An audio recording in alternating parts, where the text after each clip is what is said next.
Well, good morning, and thank you very much for joining us. I am Yori Folare. It's like we're just about almost out of the woods, but for the wrapping up of matters. And so here we are this morning. We thank God that we came through it.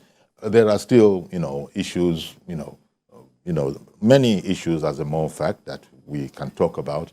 But the presidential election is over, and the governorship election is over. Talking also about the National Assembly and the State Houses of Assembly. Well, my guest this morning is Majid Jamiu. Mr. Jamiu is the executive editor, Upshot Media. Thank you very much for coming. You've been very, very busy, because I know you've been, there are people like you who just keep their eyes very, very close to the ground when it comes to things like this. Thank you for coming on this morning, Majid.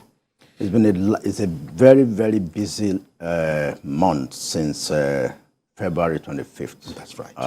But at least we are pulling through. Mm-hmm.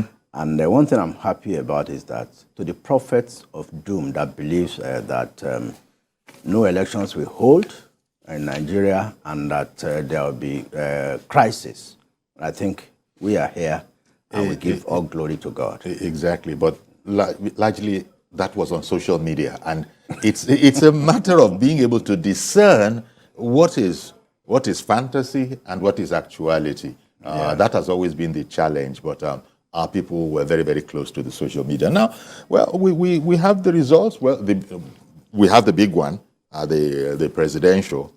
Asiwaju Bola Ahmed Tinubu of APC. He's been declared the winner in that.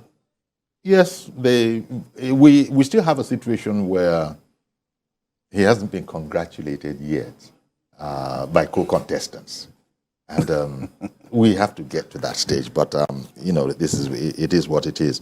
Now, you actually don't need a confirmation to affirm your victory. You don't need it. Normally, what should happen is when somebody wins, then you see a Jonathan, which I still give kudos to today, and the likes of Kaudefai, in 2014, and Teslim Folari now in 2023, congratulating Sheyi Makinde. Yeah. I mean, you see, when you are well beaten and you understand that, yes, you fought this, and when you see the margin, I was looking at the Labour Party candidate yesterday, in Lagos State, saying that he won't congratulate Governor Sanwo-Olu. What was he expecting? Of course, we are going to get to that. Yes. Well, we'll get to that. It's like the momentum Labour Party had in the Southeast. Now, 3 states are in contest for governorship. That's Ebonyi, Abia, and Enugu State. Out of the 5 states in the other, the 2 are off cycle. That's Imo and Anambra. So out of the 5 states during the presidential election, the Labour Party had more than 90% in those 5 states. Now let's zero down to the 3 states where governorship elections are holding. Of course, House of Assembly election is holding in those 5 states. I'm just giving this as a scenario. Mm-hmm. If you had expected that Labour Party that won 12 constituencies, and I'm very careful in the choice of my words now. 12 constituencies does not actually mean 12 states in the presidential election, because Abuja is also considered as a presidential constituency, which Labour Party won. So Labour Party actually won 11 states plus Abuja, but because it's a federal election, it's counted as a constituency. So that's why you have 12, 12, 12 plus 1 by NMPP, so 37. Some people will be thinking, do we have 37 states? So we need to make some of these things clear. Now, back to where I started from. So in the Southeast, 5 states won clean and clear by the Labour Party in the presidential election. Now we are down to the governorship election. Mm-hmm. The only state that has been announced, Ebonyi State, taken by the APC. The 2 remaining, Enugu and Abia, it's down to the wires between Labour Party and PDP. you would have expected that the momentum which the Labour Party brought to the Southeast because of the Obi phenomenon would have translated to the victory, unassailable victory for the Labour Party in the governorship election. But then no two elections are similar. Indeed. So I think we need to understand that. People kept on warning people who had been studying elections for a long time, and you also have to know the psyche of the Nigerian society, had been that these are totally different elections. Yes. And we also asked the question as a sort of a set piece question of would it be intelligent to extrapolate the results we got in the presidential for the governorship? No. And most people said no. They said no. Because if you were to do that, a Teslim Folani would have, in fact, it wouldn't have needed to do any extra campaign in Oyo State, because there was about 200,000 margin between Asiwaju Bola Ahmed Tinubu and his closest rival in Oyo, which was Atiku Abubakar, about 200,000. So Teslim would have thought, yes, with this, a moment drive for the governorship. So if Labour Party was thinking that what happened in the presidential election in Lagos State, where they had a 20,000 slim win, will also happen in the governorship election, of course, no. But as it happened, Sanwo-Olu beat his closest opponent by more than twice the figures. 460,000 votes difference. Lagos, I think for our viewers, the presidential election in Lagos was APC 572,000, PDP 75,000. Of course, PDP is not in the race, even whether in presidential or governorship in Lagos. We are not going to be talking about PDP for the Lagos governorship race. I don't want to waste my time on that. So between APC and Labour Party. Now, 582,000 for Labour Party in Lagos. Of course, because of several factors.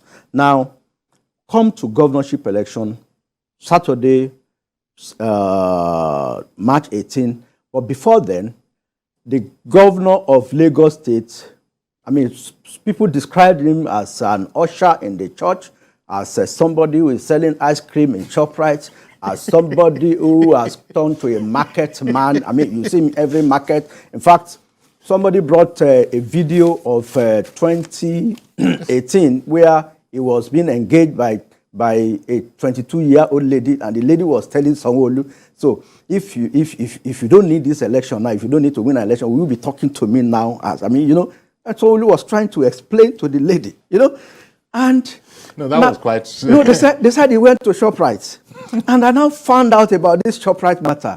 Sanwo-Olu's ophthalmologist is in ShopRite. He has been going to ShopRite before now, but because it's an election period, would you say because his eye clinic is in ShopRite, he won't go to Shop? Now he went there. People said he came to ShopRite to sell ice cream so that the people they can like him.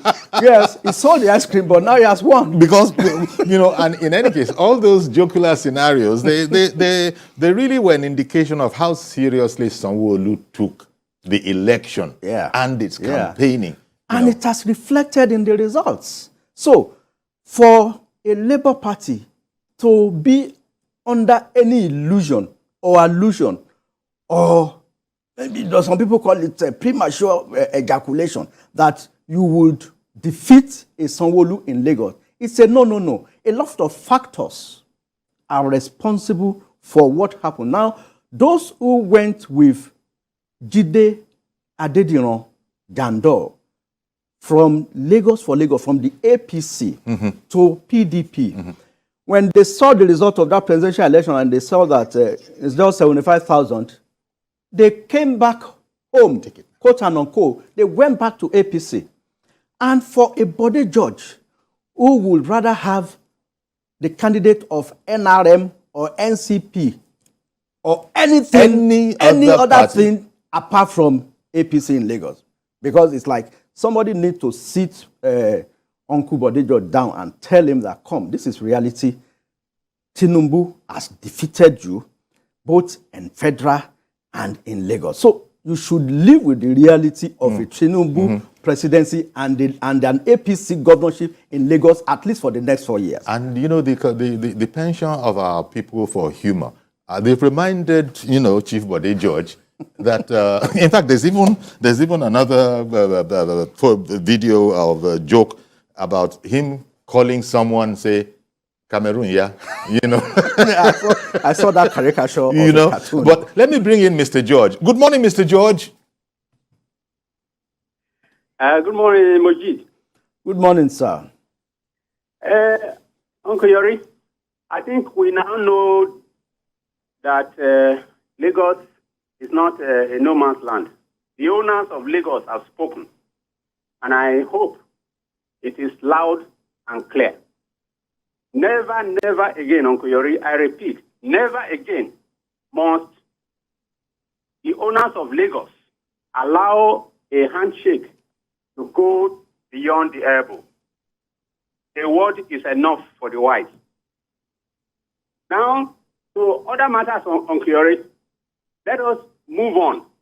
If Mr. Bode George, Chief Bode George, he wants to go to Ghana, I'm able to offer him accommodation there because I have some connections there. There is accommodation I can offer him. He said he will relocate to Ghana. You are not being nice, Mr. George. You are not nice. Mr. George, you know, in a political season, anything is said. And I think the humor studio by now would have been shut down because we're now in reality.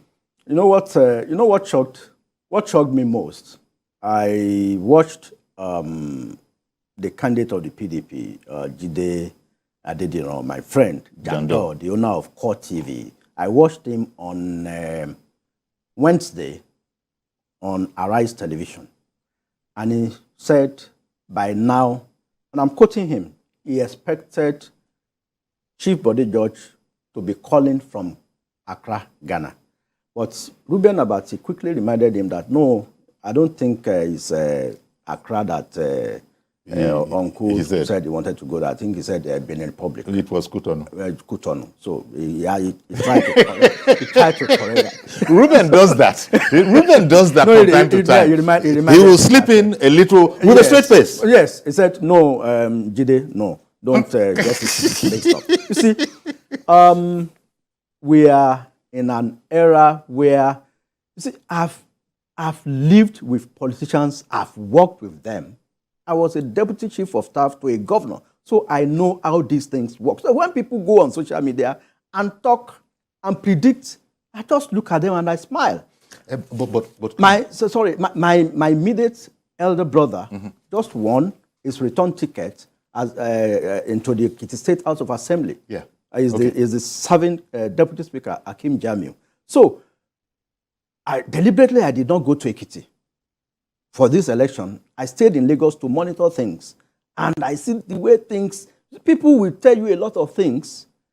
And I know they will cook up things. The politician that knows that he cannot win more than he state. Kwakanso said he's the next president of Nigeria, but then at least he's managed to retain Kano. 1 out of 37. He took Kano. Yes, he took Kano. You know, when you said retain. He has managed to take Kano. Yeah, yes. Fantastic. Good for him. Good for him. If you are eyeing 37 now, you get one in the pocket. Big one for that matter. Good for him. And this is an election that has taught Nigerians that it is no longer business as usual. If you do not perform, if you don't get to act together, APC just lost Samfara. This is a Samfara that used to be 90% APC. APC has lost Samfara to Dauda Lawal. Matawali has lost. So, election, you can't take anything for your granted. Votes are now counting. The Beavers is the game changer that INEC should receive kudos for. So, when some people who lost are now blaming INEC, and I wonder, what do you want INEC to do? You know, politicians could be funny. Additionally, Majid, you know, you said people say all sorts of things. Now, one of the things that is being said, people have different parties that they support. In Lagos, coming back to Lagos, for instance, Labour Party supporters will have you, understand that everything wasn't free and fair in Lagos. That's my point. Everything wasn't free and fair in Lagos. But then and it is free and fair in Imo, oh yes, Anambra, Ebonyi, Abia, and Enugu, where their candidates recorded at an average of 90%. No other party scored the required 25% in any eastern state, but that is fair to them. When they return, the EO, the electoral officer, the ad hoc officer in some polling units was the one that signed all the result sheets for all the parties, with Labour parties scoring as much as 200 votes and others scoring 000, and the same person signed the result sheet is on INEC's IRF. The allegations we heard in Lagos were intimidation, and making things difficult, and some in frustration said, okay, this is what you want. Okay, I'm not voting again. You look at the VGC incident, just one section of it. They were all, but I know you want to come back on that. Let me bring on Reverend Dominic. Good morning to you, Reverend Dominic in Alimosho. Good morning, Yori. Good morning to your guests. Indeed. Can you hear me? Yes, we can hear you well. Yeah, loud and clear. Yeah. Yori, I want to say congratulations to the governor-elect or the incumbent governor. Congratulations to him. He's at once the same. He bears those two titles. Yeah, he's sitting governor. He's also governor-elect. Yes. Your guest is like a journalist of international repeat. I couldn't vote on Saturday. If I vote on Saturday, I couldn't vote on Saturday. I don't know if I can hear you. I can hear you. Go ahead, please. I couldn't vote on Saturday, Yori, with a bleeding in my heart. And if I vote on Saturday and the election is over, I will vote for APC because it's my emotion. But I couldn't vote because somebody saw me and said, you're a Reverend Dominic, you're Igbo, and you cannot vote. You're in 21st century Nigeria. In 21st century Nigeria, you're trying to say you can't vote. And I stood my ground. Somebody called me and said, Reverend, please jump down home. Go back home so they don't hurt you. You're in 21st Nigeria. We're going to choose who we vote through our language. Do you know what they're doing me and Joy Bokwe? When I go home today, they call me enemy of Igbos. And you are journalists, you are there dancing. I had George. Let me tell you what is the accident of history. In England today, a Muslim is a mayor. In America, an Obama, who is a Muslim from Kenya, was a president. We call it his accident of history. When people settle down, democracy is about number. Democracy is about majority and the minority. What happened in Lagos yesterday breaks my heart and makes me to hide my head in shame. How can I do not vote because I'm from Igbo? Do you know the problem of Rwanda? It is ethnic profile. It will never happen again. And anybody that wishing this is not wishing Nigeria well. That I cannot vote because I'm Igbo. I have contributed everything in this state. I fought for Buhari and I fought for Ashwaju, but I can't vote on Saturday because I was an Igbo. It's a gap in my eyes. So who were those? Who were those that obstructed you? These boys came. We were online. They came with a crowbar, what you call with this small bus, and some of them ran away. It's an unfortunate incident. Yes, thank you, Reverend Dominic, for calling in. Intimidation of people yes. On election day is akin to disenfranchising them, really? And disallowing them from performing their civic duty. It is condemnable. I mean, with all sense of responsibility, it's an act that is bad. But then, I don't think it is peculiar to Lagos alone. But then, 80% of the international observers and domestic observers that come to Nigeria sit down in Lagos. They stay in Lagos to monitor things. Fortunately, they can't go to Abuja because Abuja in this round of election is Abuja is excluded. Abuja does not have state constituencies. No, it doesn't. Or House of Assembly constituencies. No governorship election, no state assembly. It's only limited to presidential, which is one Senate and I think 6 House of Reps. So, to the other states, I mean, we've had what happened in Rivers, in Delta. I was watching, I mean, not only peculiar to Lagos, but I'm not saying that that makes it right. No, but it then doesn't. it's something doesn't. that we need to really And, address. in Lagos, Governor Sanwo-Olu, he was speaking against this, all these reports that we were Yeah. hearing that, look, that Yeah. is not what we are about in Lagos. But it's okay for some to talk, but there definitely were incidents. If social media is anything to go by, you saw people, doing their own selfies and putting it out there that this is the experience, and they felt that they were being prevented from exercising their free will. Yeah. But the question is, would there have been a different outcome, even if those disturbances, those incidences didn't happen? The answer is no. Okay. There wouldn't have been a difference.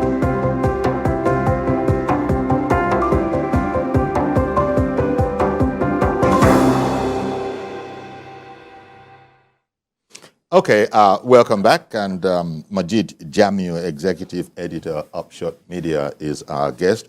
We've also had something of a scrape with Kennedy Iyere, convener, of an NGO who is in Abuja and, Enugu. I beg about Enugu. Something of a scrap because there's a way we do things here. We try to do things by the book. You can't make wild statements unless you are ready to substantiate all of the statements that you make. And we don't mean that as, it's just the right thing. It's the way it is. Otherwise, we just have to construct and comport ourselves with the way we speak so that we say things with evidence. There was a matter about somebody actually bringing in, our guest alleged that a high court judge had actually been used in a negative way. You can't say that. No, it's. I mean, I find that. I find that you can't say that. I find that kind of comment very funny, especially coming from somebody who operates in the civil society, and to cast aspersions on the kind of elections that happen in Lagos. You are not INEC. I mean, with INEC is the agency that has been saddled with the coordination exactly. and the conduct of elections. And I think he also seemed to have an issue with BVAS. And everybody is free to say what they want to say. We don't have a perfect situation, but then Yes. I will conclude on the Enugu matter by saying that the presidential election held, like I started, you do not expect the momentum that people took to the ballot on February 25 to repeat itself on March 18.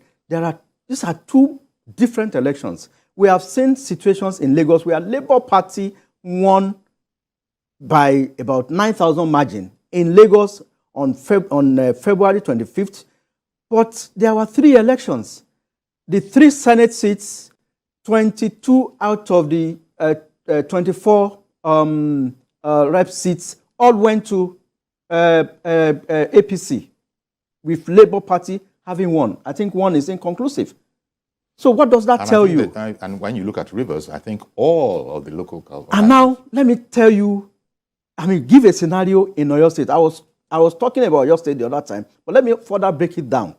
On February 25th, the APC won with more than 200,000 margin, won all the 3 Senate seats, and I think 8 or 9 out of the, convincingly in the reps. But flip to almost a month later, March 18, Seyi Makinde, the incumbent, defeated Slim Folani by about 200,000 margin. As a matter of fact, I think Oyo is, 563,000 to 256, more than almost 290,000 margin. Now, look at the assembly. Out of the 34 assembly seats in Oyo, PDP has taken about 32. So, but compare that with what happened at the National Assembly elections. But if Teslim was quick to congratulate Seyi Makinde, and look at the margin with which Asiwaju won, and look at the margin with which Seyi Makinde also won. So these are 2 different elections, same parties having different results. So why is Lagos different? And some people will come and tell us that you will not accept the results of Lagos because you expect Labour Party to win, just because it has a 9,000 margin, and people were saying on election day that, yes, they might not vote for Asiwaju in Lagos, but they will vote Sanwo-Olu because he is youth, he is that. And they were given a lot of reasons. And it was a more local, even though they say all elections are local, but it was a much more local election. Would you expect a Dangote to put his $30 billion refinery in the hands of a 40-year-old chap who is speaking MIT English? I mean, does it stop at that? Now, he would rather secure that facility under a Sanwo-Olu who has assisted him, who has helped him to talk to the CBN governor, to talk to the federal government, to talk to other investors, who has given him a conducive environment. Yeah, and a man of vast experience. You see, because if a new kid on the block comes into Lagos, I mean, Dangote won't know how to approach him. A Femi Otedola won't know how to approach him. A Rabiu Sabiu of Bua will not know how to approach him. But then they're already used to a Sanwo-Olu. They're already used to, I mean, they know who to call if things want to go south. And if truth be told, any of the governors of Lagos, yes, even the past ones, yeah, they usually are people of, significant accomplishments. Look at significant connections before they come on. In fact, people tell me that a Sanwo-Olu should not even go out and campaign. Now, what he has done is enough to campaign for him. But then I tell them, no, you guys are getting it wrong. I've been in politics enough to understand that it is not your achievement that ends you. People think of so many other things. And now, who are the people that vote more in Lagos? They are the downtrodden. And these are the people the Labour Party candidate and the PDP candidate want to send packing. Yes. Yes. And you think they will allow you to do that? I'm saying they now define democracy as the government by Agbero for Agbero and for by Agbero for Agbero. No, I mean, those were emotionalism. So I think we can excuse. Some people, all sorts of things happen in a political I think people should sit Rotsvival down and educate him that this is not the end of life. You have lost an election. You can sustain the momentum. You still have a chance in 2027. If you are aggrieved, yes, compile your documents, go to court. Of course, it showed something yesterday. Even if that polling unit is counted, we are talking of 762,000 to 312,000. That is a clear 450,000 difference. If you know how one vote matters, then you know that it is difficult to erase 450,000 votes. And that is the truth of the matter. Yeah. And I should also say that some states have flipped. The ruling party, the ruling government has lost some states. APC lost in Kano. APC lost in Zamfara. APC has lost in Plateau. Although it also gained Benue, of course, Cross Rivers, quote and unquote, Ebonyi, significantly so, and Sokoto. And I saw Fayose doing a video to mock Tambuwa. Okay. On the loss of Sokoto. We have a UK call. Ade in the UK has also called in. Good morning, Mr. Ade. Good morning, Dr. Yori. Good morning, Camille. Good morning, sir. I only want to comment. We have seen the result of the election. First round is gone. But another one is coming. That will be selection, which means a lot of Bayelsa syndrome will happen. Remember Bayelsa? When the governor was about to be sworn in tomorrow, and they say, no, you are not the one. Expect a lot of Bayelsa syndrome from presidency to governors. God bless you. Okay. Well done, Mr. Ade. I knew, we take all, we take all kind of commentary. So when Mr. Ade came on, dispositions of people. That was not a surprising disposition at all.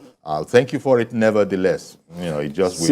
I love talking in terms, in figures. I did some statistics in my undergraduate level as a student of Greek. we do a lot of statistics. Now, I want to take us to Ebonyi State and look at what happened on February 25 and what happened on March 18. In Ebonyi State, February 25 presidential election, APC got 42,000 votes, PDP 13,000, and Labour Party 259,000 votes. That's Ebonyi. Now, on Saturday, March 18, APC flipped 199,000 votes. PDP got 80,000 to come second. And APGA came third with 52,189. Labour Party, with a Peter Obi phenomenon and enthusiasm from 259,000 came down to less than 20,000 votes. That's Ebonyi. That's a southeastern state. Exactly. So if that happened in Ebonyi, how would you expect for Labour Party to sustain that slim momentum in Lagos? Because we need to break these things down and let people see things. If you move to Delta, Delta is close by in the south-south. On April 25, APC had 90,000 votes, PDP 161, Labour Party got 341,000 votes in Delta. On March 18, it flipped. Delta State, the governorship candidate of the PDP, the name is very long, Oboweri, I will stop at that, got 240,000 votes. Got 360,000 votes. Omoagege, Deputy Senate President, gave a very good fight, 240,000 votes, although he said he would challenge the result of the election. APGA got 11,000, more than Labour Party. And see, I want us to look I at hear you. this And scenario. by the way, that name, the name for Delta, yes, it's a long one. I try to abbreviate. Oboweri.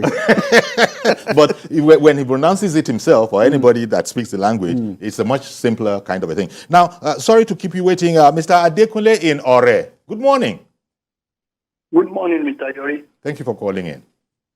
Yeah, good morning, Mr. Mujik. Good morning, sir.